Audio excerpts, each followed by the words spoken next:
The best techniques are passed on by the survivors. Gaiden Shinji, Blade Master. For centuries, different factions battled in petty wars and border conflicts until the Second Era, 896. Tiber Septim crushed all those who opposed him and took control, proclaiming himself as emperor. Still, the bitter years of war had its effect on the populace. The name Tamriel, Elvish for dwarven's beauty, seldom fell from anguished lips and was soon forgotten. A place where life and death were different sides of the same coin tossed every day, the people of the known world began calling the land of their sorrow the Arena. Now, 492 years after Tiber Septim took control and kept the peace, the land of the Arena has a new threat. The Emperor Uriel Septim VII celebrates his 43rd birthday, but jealous hearts desire the throne for themselves. It is said that hope flies on death's wings. Prepare then, for as the Elder Scrolls foretold, it will be here and now. Something happens. This game is ridiculous in terms of how fast it wants me to read things. Hello, everybody. This is going to be something a little bit different. So before we start the game, I want to try and explain roughly what I'm doing here. I've been thinking a little while about how to handle the fact that I have sort of off days, and not just low quality off days, but rather days where I'm not casting. And because 2 years ago I moved across the country, there are some people who aren't able to see what I'm up to. And there's also been a little bit of activity on YouTube as a result of Cultist Simulator. Now, this game's pretty different from Cultist Simulator, so I don't know if there's any appeal, but I've been trying to do some VOD content, and one of the big problems that I have is that, for me, that takes a lot longer to produce than a live broadcast. So this is a bit of an experiment. There's a specific reason why I chose to do the Elder Scrolls Arena, and there will be other Elder Scrolls games that go into this if there's enough interest. But essentially, the best I could describe this as is basically a long play. This means that, and for this game it's going to be particularly troublesome. I'm going to be playing the game, and I'm not going to have chat to interact with. Now, the drawback is for a game like Arena, that might mean that there are sort of extended periods of time where I'm just going through these very old-fashioned looking dungeons and not saying a whole lot. And this may not be appealing to anyone. But there are two things that I'm trying to do here, which is, number one, to put up sort of a video that I can put up sort of on the days that I'm not broadcasting. And then number two, to do something that will work on YouTube. A personal reason why I'm doing the Elder Scrolls is that one of my deep, dark gaming secrets is that I've never really been able to get into this series. I've got a lot of time in Skyrim, but I haven't played a lot of it, if that makes sense. And I think one of the things that really turned me off Skyrim is actually something that is it's a decision, and it's from, so far as I can tell, it's a decision that's been made from the very beginning of this game series, which is because I like to complete a lot of quests, and I know a lot of you probably have seen this on display when I play Mass Effect. The fact that it sort of puts me on this endless treadmill of little side quests, and that I really want to do them, or that it's not clear to me what order I should do them. I've always been a little bothered by that, particularly the idea that there's this insurgency going on inside of Skyrim, but that's fine because all the major battles will be put on hold while you go and deliver someone's mail. And so I can't remember if it was an interview that I read or what it was, but this is a very clear decision that Bethesda's made in the creation of these games, because it seems that this is exactly what the audience wants. They've more or less said that they like having lots of things to do and a big world to sort of run around and do some things in. And I'm playing this game through a GOG copy. I believe there is a free version that you can download, which may or may not have the GOG enhancement. I suspect it doesn't. But it comes with a player manual and things like that. And there's actually a letter from sort of the, I don't know if it's the lead design or the project head or whatever it was, but they described this game as being something of an effort to try and create the tabletop role-playing experience, which means that you're not sort of railroaded on this one journey. You can go off and do lots of things, and the game definitely doesn't, or the manual definitely does encourage you to sort of level up and do things that are not related to the central story, because that will make things a little bit easier for you to do. So I did a quick kind of a test run. There's some particulars that I need to deal with in terms of setting this up for recording, but I found it really diverting.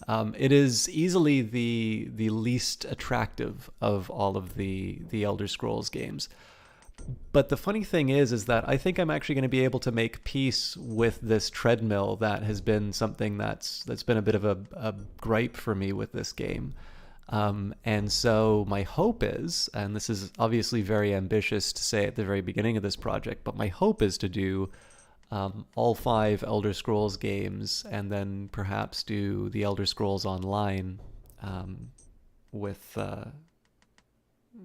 this idea in mind. So the best that I can say, I will try and mark these videos as being, hey, something big and important happened here, or whatever. And I'm still not sure if I'll upload them whole onto YouTube or if I'll try cutting them up.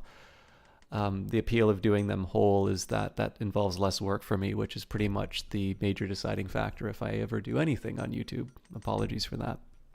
But again, this is something that I kind of expect will have sort of limited appeal, because I don't think it makes for very good background listening. I won't necessarily have a lot of commentary to run throughout.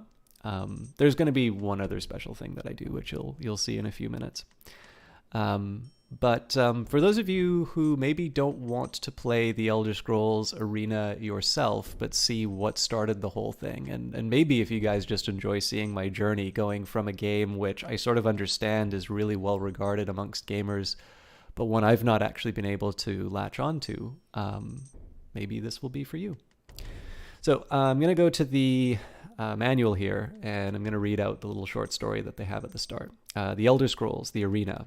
Talon awoke in his darkened cell, his head pounding from the blow that it had received. A single candle guttered and flamed in one corner. Occasionally, the chink of chains could be heard as they swing in the slight, fetid breeze. He knew where he was now. It came back to him even as he struggled to his feet. Fighting off the nausea, he made his way to the crude stone bench. Sorry, if you guys have the manual, the font on this is a little wild to read on a phone. I've been taken by the Emperor, but for what? His thoughts were interrupted by a low moan that came drifting down a corridor outside his cell door. Suddenly, he was glad for the obvious strength of his cell door. I've been left to die, he thought incredulously. They did not even bother to strip me of my possessions. Indeed, upon self-examination, Talon found that he still carried his dagger and his pouch of money. It seemed that the Emperor had no fears of his escape, and why should he? He did a quick circumspection of the room, finding that except for the slime-covered walls and floor, no water or food had been left. A slow death indeed. Suddenly the air in the center of the cell seemed to brighten, slowly coalescing into a globe of brilliance. Talon fell back, shielding his eyes from the glare. The light receded, and in the purple after-images of the burst, he could see the shimmering form of a woman floating, her body draped in gossamer and blown by an unseen wind. Do not fear, Talon. It is I, Rhea Silmain. Talon looked on in shock as the figure of his friend took on form and substance, though somehow it did not seem to lose its edge of etherealness. Rhea, what in the name of the lady has happened? Rhea's face seemed etched in grief, drawn by a sadness that he could not comprehend. Talon, do you remember the last time we saw each other? It was at the mid-year's festival. I fear it is where the evil took form. What happened to you? Talon asked in a shocked whisper. He had known Rhea since he had been summoned to court to learn under her tutelage the ways of sorcery. Rhea had been the senior apprentice to Jagar Tharn, the Imperial battle mage of Tamriel. I am dead, Talon. Only my powers keep me in this form, though the pull to the afterlife is strong. I can resist, but only for a time. It is imperative that someone know the truth, that someone stop the evil which is struck from the heart of the Imperial seat. Talon sat down once more, his legs seeming to no longer obey. Left to die in a cell, my friend already dead? What has happened to us all? The Emperor is not who he seems to be, Talon. He is in fact Jagar Tharn. The true Emperor was captured by Tharn and shifted into another dimension, a prison in which time runs much slower than this plane of existence. Talon looked up, his face a mask of shock and outrage. But what of the Amulet of Kings? The Emperor is not dead. Only in the event of his demise would the amulet warn the Elder Council. Tharn was meticulous in his planning. With time in the dimension in which the Emperor has been imprisoned, running at a fraction of what it does here, it will be centuries before the true Emperor dies. And when he does, who will care? Those people who have seen the glorious rule of Uriel Septim VII and generations in the past. Tharn must be stopped, here and now. Rhea's face had a resolute set, one that Talon had noticed would have sent shivers of foreboding through his body. Which, if Talon had noticed, would have sent shivers of foreboding through his body. Talon looked around. Why are you here? I am but one, and not skilled in anything. Why not go to the General Warshaft or the Imperial Guard?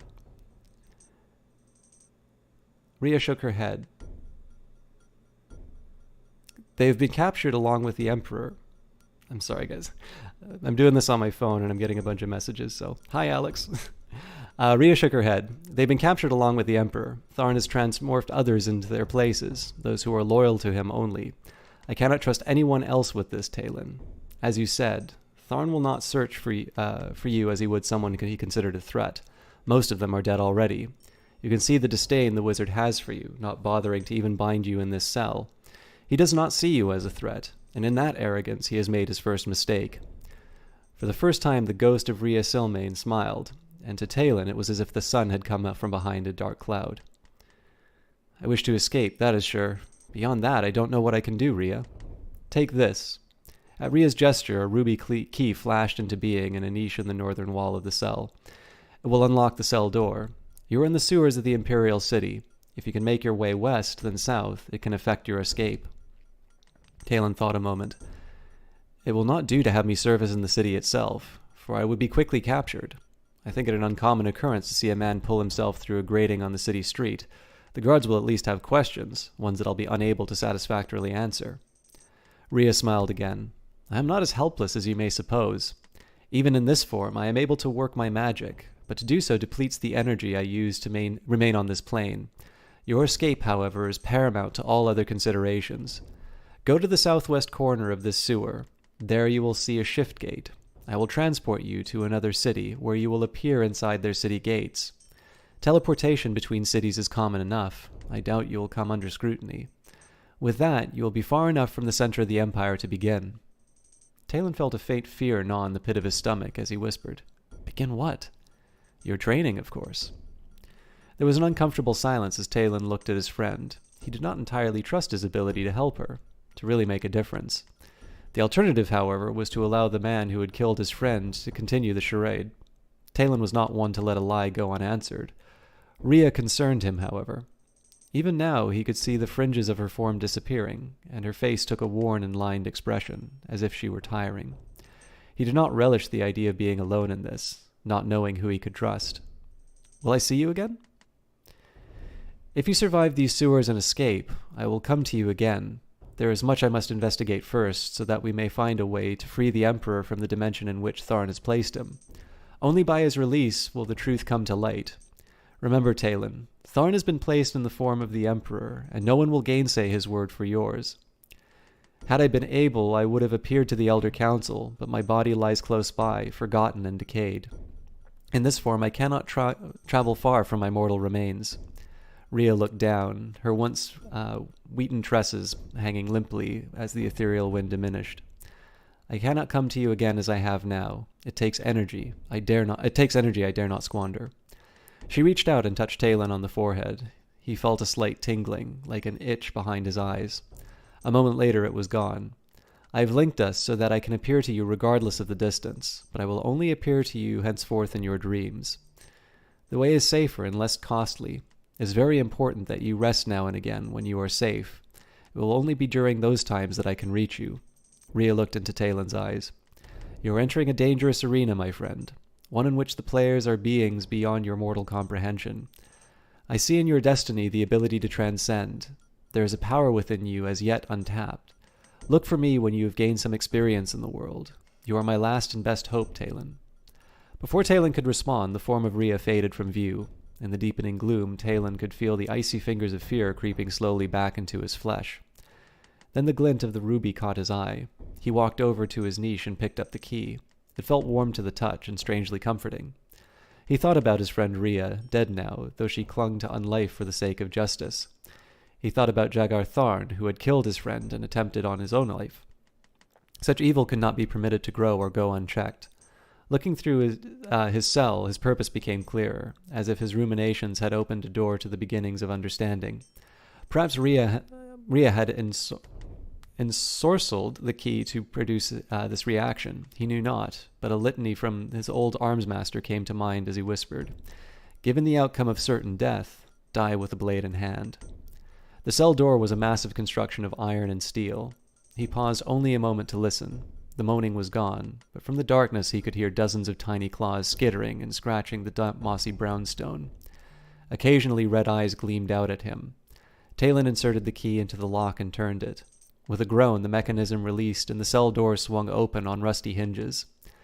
Despite the noise, nothing flew out of the darkness to attack. It was as if the sewer itself had decided that he was no threat and turned its back on him. Tharn, he thought. You will not escape me so easily. Grabbing the candle from its holder, Taelin drew both dreth and dagger as he ventured into the darkened hall. Alright, so character creation's kind of interesting in this one. Uriel Septim VI, Emperor of Tamriel, stands with Taelin, leader of the Imperial Guards. They have been summoned by Jagar Tharn, Imperial Battle Mage of the Empire, on rumors of treachery. The Emperor is betrayed and transported to the dimension of Tharn's choosing.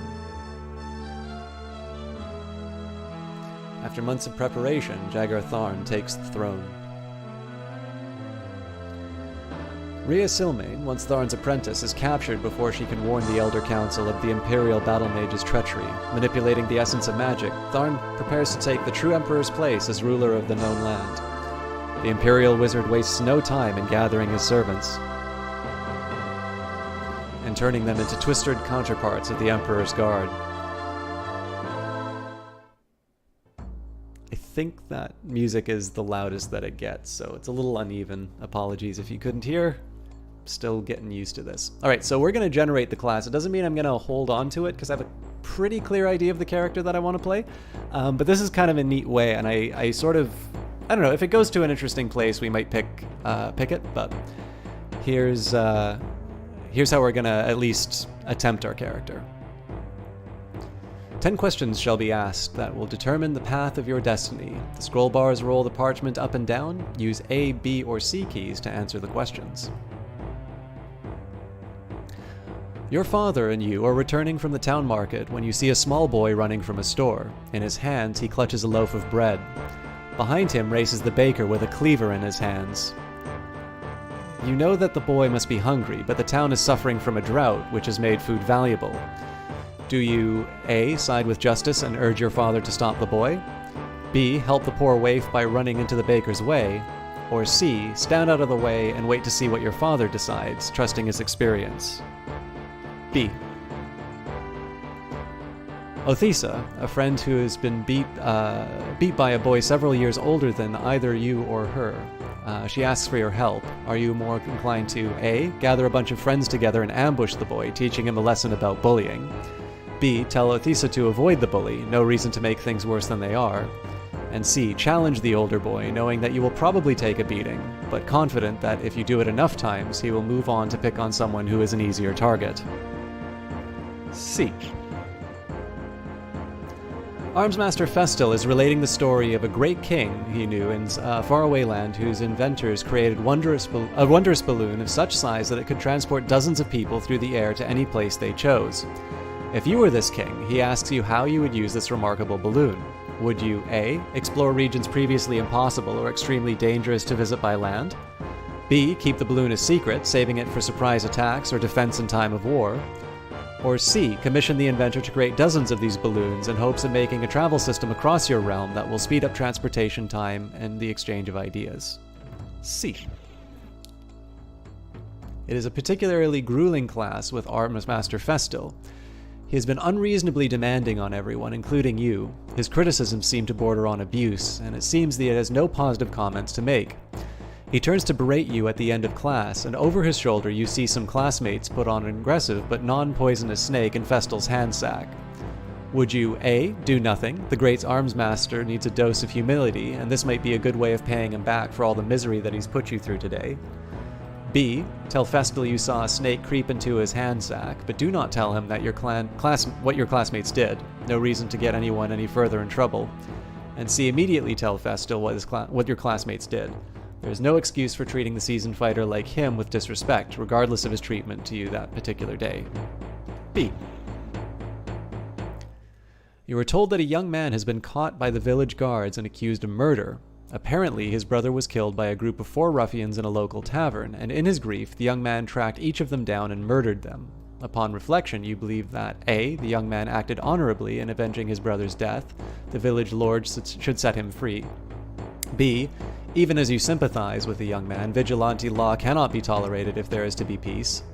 Or C. The young man's only mistake was getting caught while exacting vengeance. For that, he must now accept whatever fate has in store with him. I'll do B, but I feel bad about it. Your mother is terribly ill, and you have sent for a few gold pieces to buy some rare medicinal herbs for her. As you reach the door of the apothecary's, you realize there is a hole in your purse, and all the gold has fallen out. Do you A. enter the store, tell the apothecary your dilemma, and promise on your honor to pay him back for the herbs your mother so desperately needs? B. Attempt to steal some herbs from the apothecaries. You know the old man who works in the store will not be able to catch you, and your mother lies sick. Or B. Run back home, admit the loss, hoping that your father will have more gold. You know you'll be punished, but you'll neither be in debt to the apothecary, nor will you be a thief.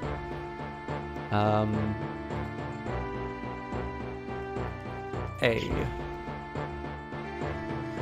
You're hunting in the King's Hunt, a contest for which the best hunter will win riches enough to live comfortably for the rest of his or her life. You track a white stag many of you had shot at earlier. You are alone as you examine the stag and recognize the arrow as one fired from your friend's bow. As you retrieve the arrow for closer examination, you hear your friends arrive. Do you A. claim to have fired the arrow that hit the stag, thus gaining the honor of the kill? B. Show the others the arrow and proclaim your friend the archer of the day? Or C. Suggest dividing the prize, reasoning that although your friend's arrow was brought down the heart, all of you were instrumental in the tracking and the kill? B. Your father sends you on a task which you loathe, cleaning the stables. On the way there, pitchfork in hand, you run into your friend from the homestead near your own. He offers to do it for you in return for a future favor of his choosing. Do you A. decline the offer, knowing that your father expects you to do the work, and it is better that you not be in debt? B. Accept his offer, reasoning that as long as the stables are cleaned, it matters not who does the cleaning? And C. Ask him to help you, knowing that 2 people can do the job faster than 1, and agree to help him with one task of his choosing in the future. A.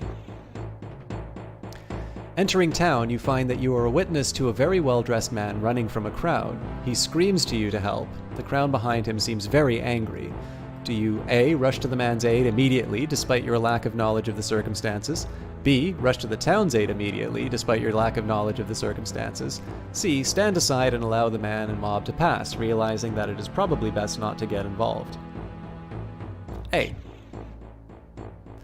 You have a great aunt and a great uncle living in 2 different nearby villages, both of whom have asked your father to allow you to live with them for a few weeks. Your father knows where he plans to send you, but he is curious about your opinion. Given the choice, would you rather A. live with your great aunt, a wise old woman of considerable wealth, living in luxury for a few weeks that could not only be enlightening, but it could also be very interesting? B. Live with your great-uncle, a sick old man who has always been something of a stranger to you. A few weeks with him may be arduous, but he is in more need of your help than your great-aunt. And C. Think of a way to divide your time between your great-aunt and your great-uncle. Perhaps you will not be able to spend as much time with either as much as you would like, but neither would be left out. C.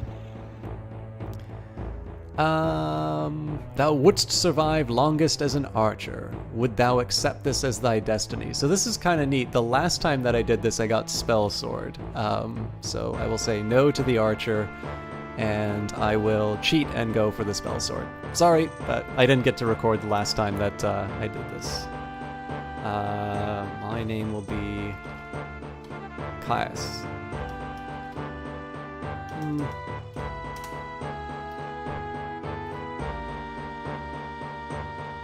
There's really no spelling that will make any sense out of that, so.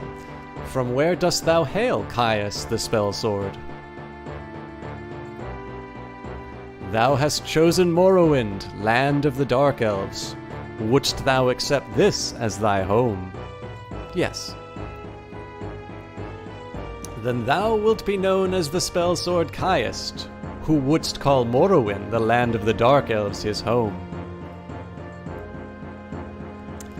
Know ye this also, thy race is as deadly as the thorns of the black rose, which blooms only in thy mother's breast. Thou hast all that is graceful in thy brothers of day, yet thy mother is the moon, and thou art her children of the night. Thy body and mind must be strong and intelligent if thou art to succeed as a spellsword. Go ye now in peace, let thy fate be written in the Elder Scrolls. I do like the oldie-worldy style writing. It is very often ridiculous, but charming. Alright. Distribute thine points as needed, keeping in mind the recommendations for thy chosen class. So I'm going to be a bit of a cheater on this.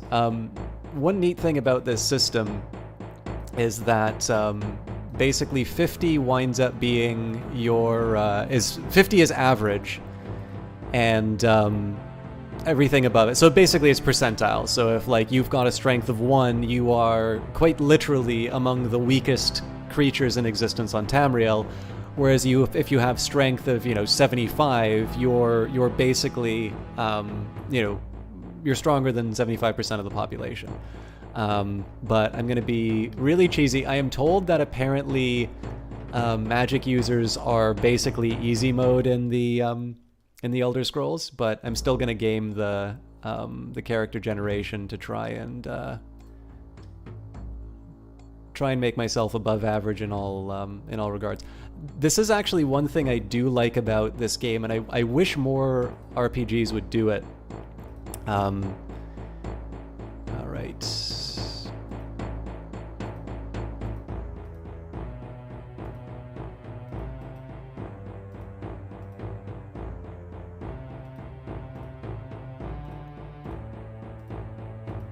I'll explain my choices here in a minute.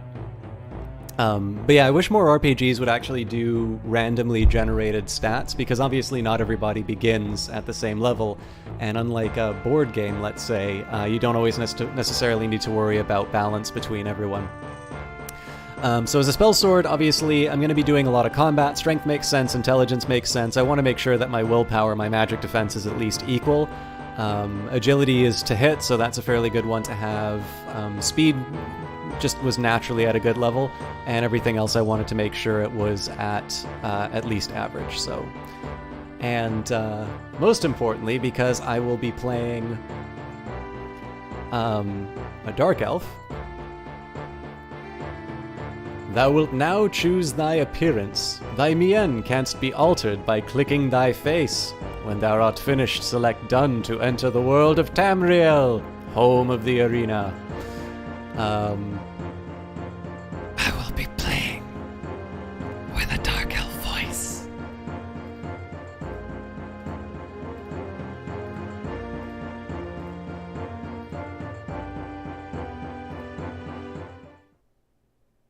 Do not fear for a design.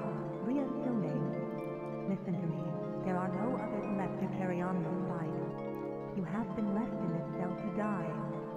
Jagarthar, Imperial Battle, Mage of Tamriel, has taken on the guise of the true Emperor. He does not see you as a threat, being only a minor part of the Imperial Court. In that act of arrogance, he has made his first mistake. Look to the north wall of the cell. You will find a ruby key which will unlock the door. Take it and make your escape. The passages here were once used by Tharn to hide treasures he had stolen from the Emperor's coffin. If you wish, you can gather enough to support yourself away from the Imperial seat. Be careful. There are many creatures which inhabit the sewers now, vile rats and goblins. It is too late for me, for I am already dead. Only my powers as a sorceress keep me between this life and the next. That power, however, is waning. Do not succumb to greed, or you may find these tunnels to be your final resting place as well. I can still work my magic to a certain extent. If you travel west from this cell, then south, you will find a shift gate. It will transport you far enough from the center of the Empire that you should be safe. If you survive these sewers, you will see me again. Remember, Tharn has taken on the guise of the Emperor. No one will gainsay his word for yours. I will come to you again in your dreams, so it is imperative that you rest from time to time. In that way, I will be able to communicate with you and lend my aid. You are entering a dangerous arena, my friend, one in which the players are beings beyond your mortal comprehension. I do not envy your role. There is, however, a power within you as yet untapped. Look for me when you have gained experience in the world. You are my last and best hope. Caius was not the best. He was merely the best available. You awaken to the drip of water somewhere above the cell. Not even a chance of being able to read that. You found a ruby key. So, quick word for... I won't be doing the... so this is the last thing. The intention is to play this in character where I can. When it's narration, I will either do a goofy voice if I feel they're adding too many these and thous, and in a normal voice if I think they are... if I think it's okay.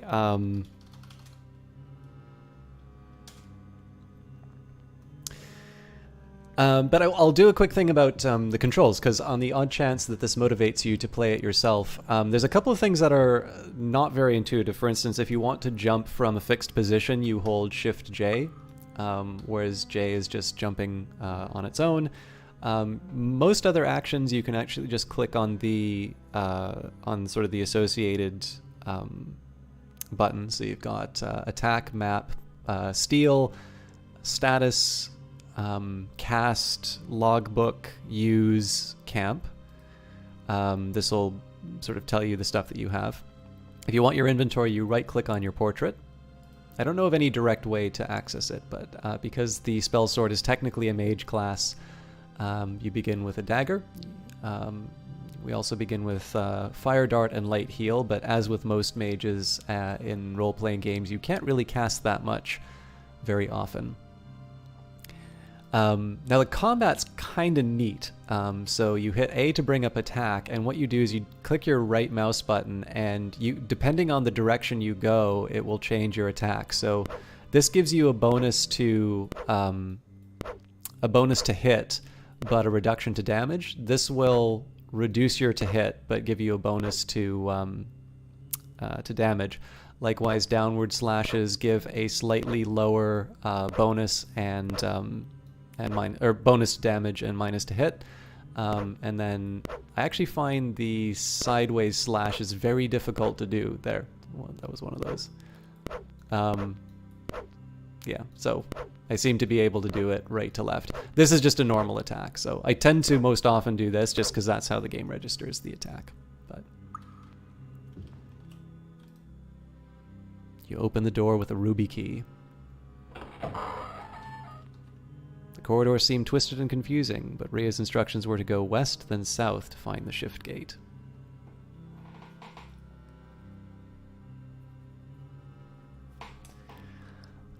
I plan to use this journey in the sewers to get myself to level 3.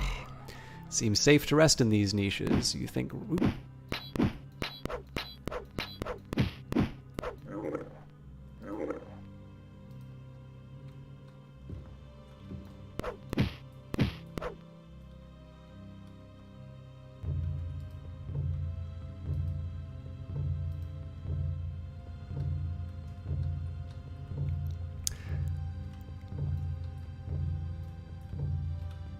I despise rats.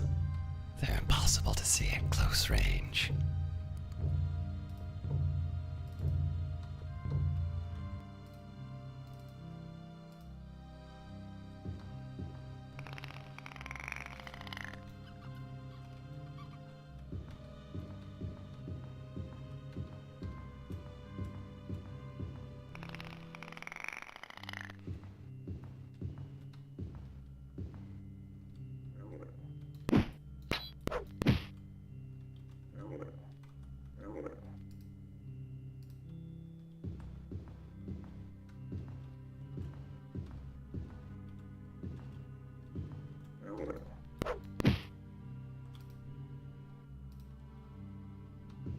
I'll need to rest at some point, but you can't rest when there are enemies in the area.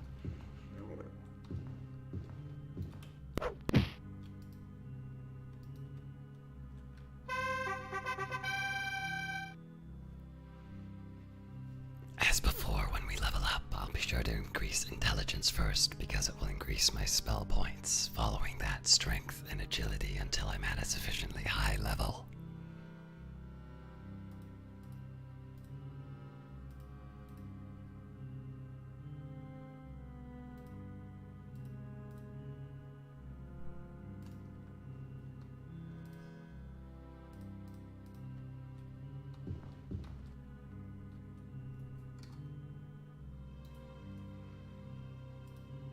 Spell swords cannot equip plate gauntlets. Mark to identify its ability will need to be identified at the Mages Guild, but there's no Mages Guild in the sewers.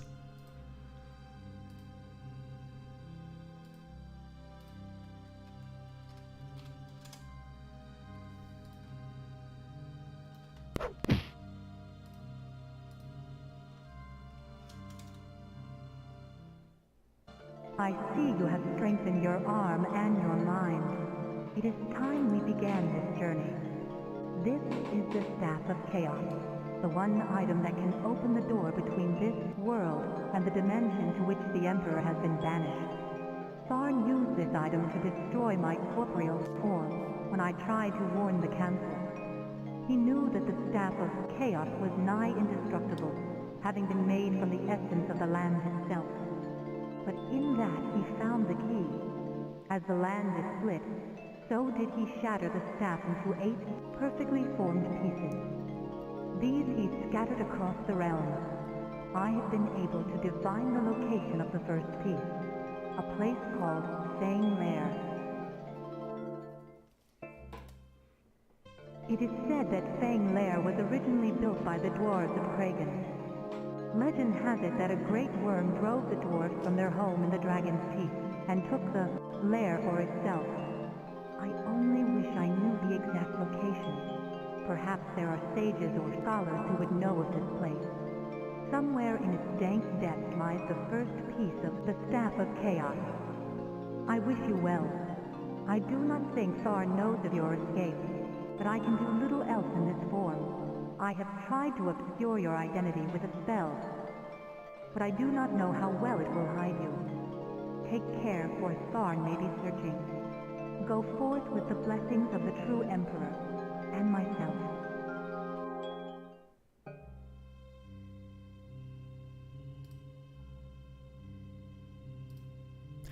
I tend to heal or rest in 4-hour periods so I can take advantage of the light heal.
My main purpose in doing this level is to make sure that I'm able to get to level 3 and also to be able to find some items.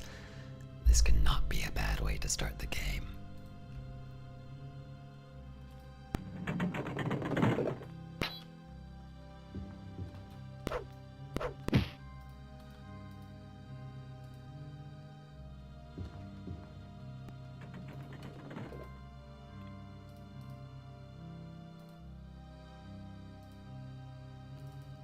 And that's why.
I'm looking for a place to rest.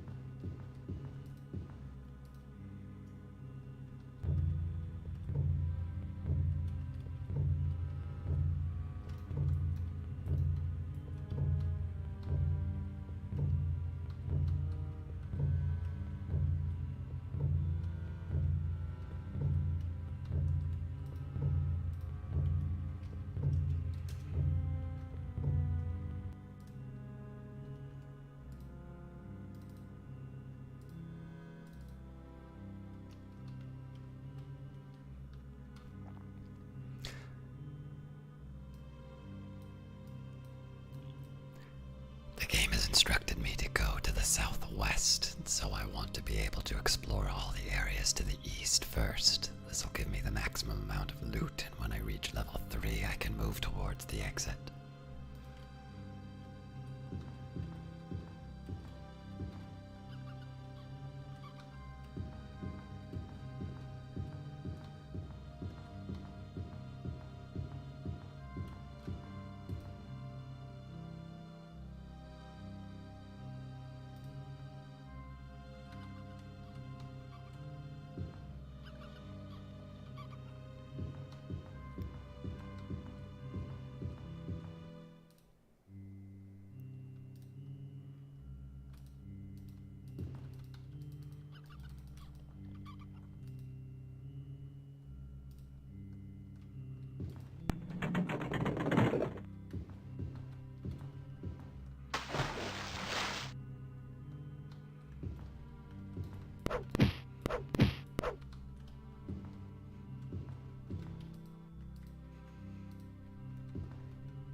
There's obviously something for me down below, but I'll move out and around to see if I can avoid swimming.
Enemies in this game have a tendency to sneak up on you. One drawback with this run is the majority of items I'm finding are plate. Plate is not equipable by spell swords, but they can equip chain.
so I just rely on the map where I can.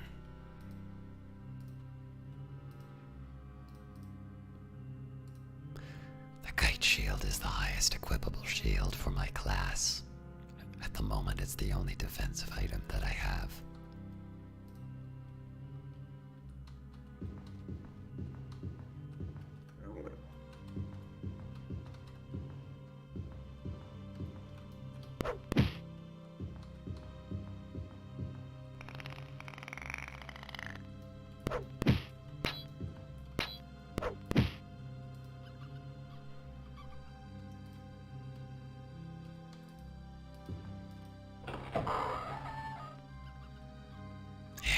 Somewhat greedy, and I'm trying to clean out the levels since I've already achieved level 3.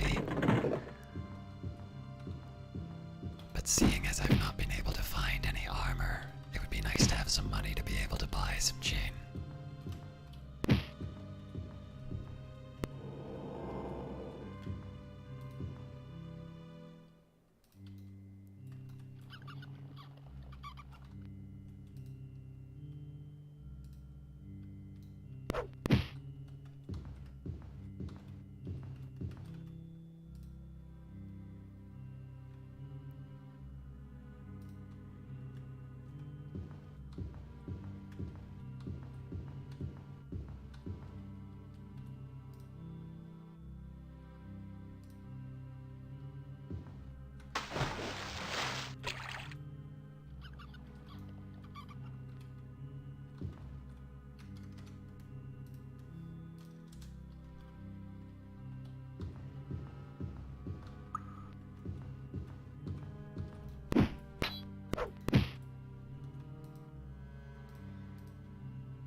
At this moment, I've largely gone in a big circle, but seeing as I'm close, there's always something that might be behind a door.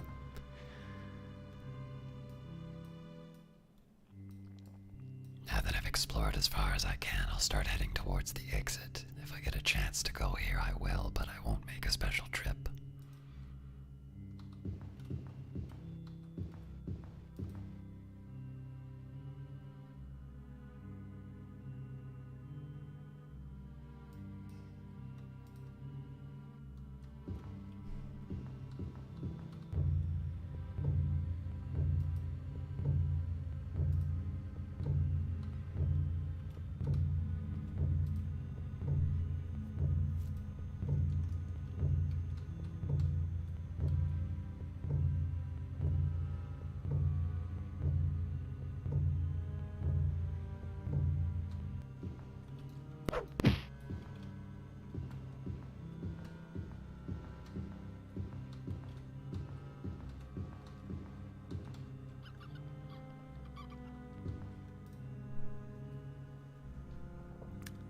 Wasn't worth it.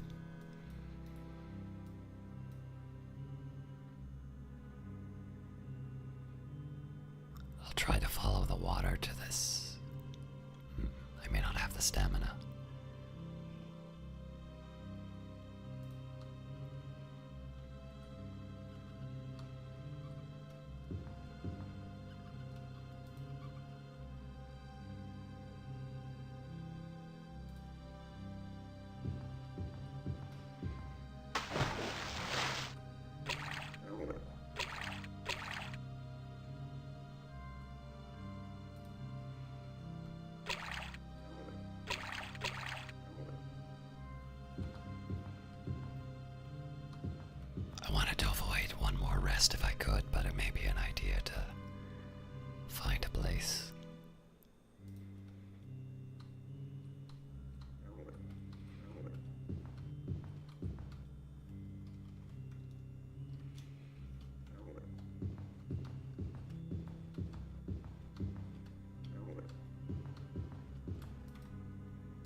Of course I don't.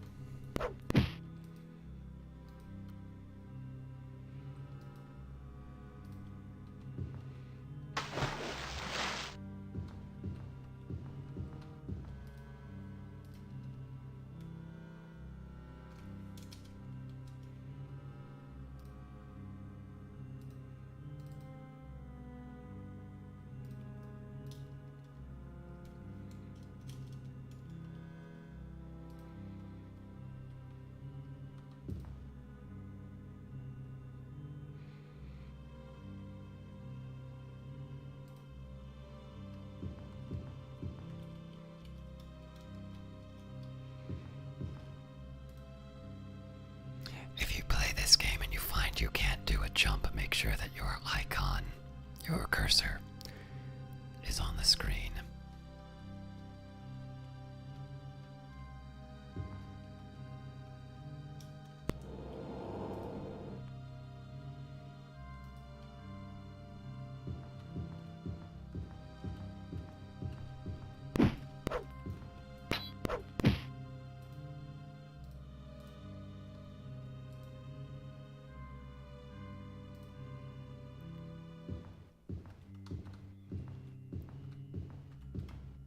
I'm not ready to leave this dungeon yet.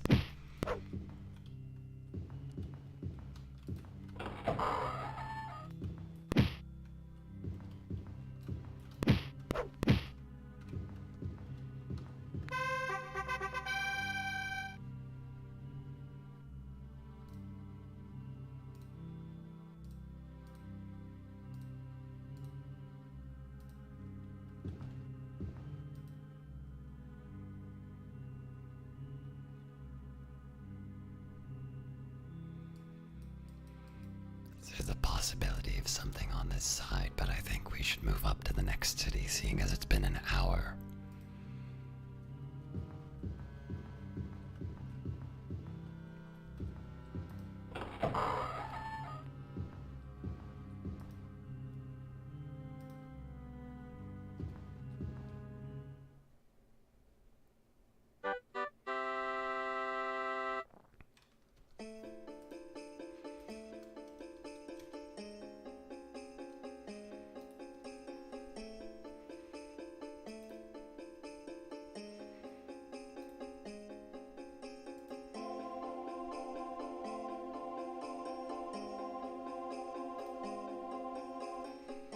I accidentally selected the Imperial City. I don't want to actually travel there.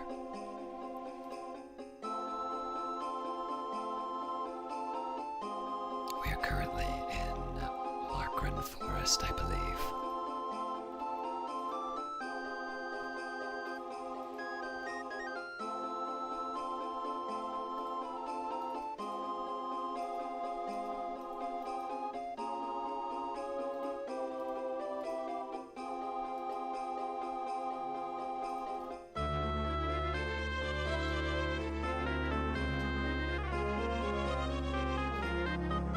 Who are you?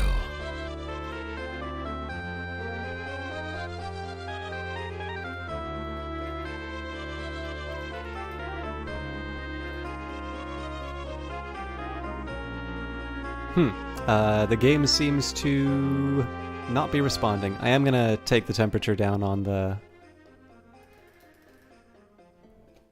Alright, well, you know what? We are at the 1 hour point anyway, so maybe I'll try and split these up into 1 hour periods. But that was the opening dungeon of the Elder Scrolls Arena. If you want more of this, keep watching. I'm going to be playing the whole thing, and I'm actually going to try and do the whole Elder Scrolls series. But this is not a bad description. The opening sewers, that opening dungeon, is not a bad example of why this is a difficult game for me to do a stream that doesn't involve chat. Because really all that it winds up being is me sort of wandering around in silence, occasionally checking my map. I'll see if there's some other ways that I can manage this, but the Dark Elf voice Is non-negotiable. Non-negotiable. So if you don't like that, maybe you may want to skip this series. But I'm gonna leave it for now. I'm gonna fix this, and then we'll be back for more Elder Scrolls when I figure out what's gone wrong.